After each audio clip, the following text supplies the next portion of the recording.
ఇదిగో ఇంకో chicken piece వేసుకో. ఏ వదినా, మా వదిన బంగారు వదిన.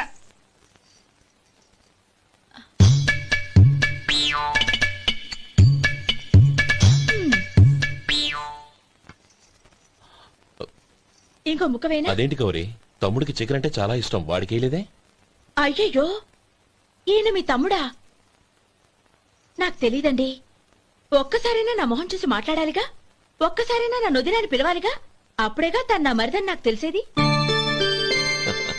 వాడికి చిన్నప్పటి నుంచి కాస్త సిగ్గెక్కువమ్మా. కాస్త ఎక్కువైతే పర్వాలేదు బావగారు, ఈయనకి మరీ ఎక్కువ. చూడు గోపి, ఎందుకు సిగ్గు? అన్న భార్యని వదినమ్మ అంటారు, అంటే వదిన అమ్మతో సమానమన్నమాట. అమ్మని చూసి ఎవరైనా సిగ్గుపడతారా?